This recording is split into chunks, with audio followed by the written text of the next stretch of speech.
पुण्यात एक धक्कादायक घटना घडली। एक मुलगा रस्त्याच्या कडेला पडलेल्या एका म्हातारीला मदत करायला गेला, पण त्यानंतर जे घडलं त्याने संपूर्ण महाराष्ट्र हादरून गेला। पुण्यात एक वेगळीच घटना समोर आली। एक 70 वर्षांची म्हातारी, जी काही दिवसांपूर्वी पुण्यातील रस्त्यावर निदर्शनास आली होती। लोक तिला वृद्ध आणि गरीब समजून मदत करायचे, कधी खायला द्यायचे, कधी तिच्या हातातील वजनदार पिशवी उचलायला मदत करायचे, कधी उन्हात त्रास झाला तर तिला घरी पोचवायचे। पण ज्या दिवशी या म्हातारीचं खरं सत्य बाहेर आलं, त्या दिवशी संपूर्ण महाराष्ट्र आश्चर्यचकित झाला। शहरात हजारो चेहरे असतात, प्रत्येकाची एक वेगळी कहाणी, एक वेगळा इतिहास असतो। पण या 70 वर्षांच्या आजीची कहाणी साधी नव्हती। त्यांनी काहीतरी असं लपवलं होतं जे उघड झाल्यावर लोक थक्क झाले। लोक तिची मदत करत होते, पण कोणीच जाणत नव्हतं की ही म्हातारी नक्की कुठून आली आहे, तिचं घर कुठे आहे, तिचं कुटुंब कोण आहे, आणि ती रोज त्या एका ठरलेल्या जागेवरच का बसते। एक दिवस 2 कॉलेज मुलांनी ठरवलं, आज आपण या आजीचं फॉलो करणारे, पाहूया नक्की जातात कुठे। त्यांनी तिच्या मागे मागे जाऊन पाहिलं, आणि जे त्यांनी पाहिलं त्याने दोघेही घाबरले। म्हातारी एका सोडलेल्या अंधाऱ्या बंगल्याकडे चालत गेली।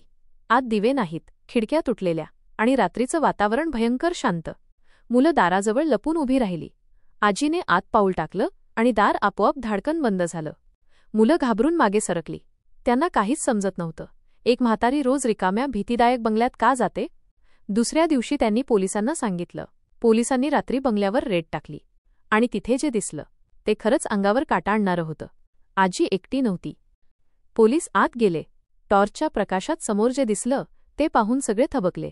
त्या बंगल्यात जमिनीवर, भिंतींवर आणि जुन्या फर्निचरवर लहान लहान हातांचे ठसे होते। असं वाटत होतं जणू अनेक मुलं त्या घरात फिरत असावीत, पण घरात एकही मूल नव्हतं। सगळ्यात आतल्या खोलीत आजी शांत बसलेली दिसली। समोर तिच्या हातात होती एक जुनाट धुळीने भरलेली फोटो फ्रेम। पोलिसांनी विचारलं, आजी, तुम्ही इथे रोज का येता? ती हळू आवाजात म्हणाली, हे माझं घर आहे, आणि हे माझी मुलं आहेत। ती फोटो पोलिसांकडे वळवते। फोटोत एक कुटुंब, आई, वडील आणि 3 लहान मुलं। पोलीस विचारतात, हे सगळे कुठे आहेत? आजी एकटक रिकाम्या खोलीकडे बघत म्हणते, इथेच आहेत, रोज माझ्यासोबत। अचानक मागच्या भिंतीवरती चॉकसारख्या पांढऱ्या हातांनी 3 पट्टे उमटले, जणू कोणीतरी भिंतीच्या आतून खाजवत आहे। मुलं आणि पोलीस दोघेही दचकले। आजी मात्र हसली, खूप शांत पण भीतीदायक हसू। ती म्हणाली, तुम्ही तर म्हणालात ना की मी रोज इथे एकटी बसते, कोणीच एकटं नसतं, फरक इतकाच की तुम्हाला ते दिसत नाहीत।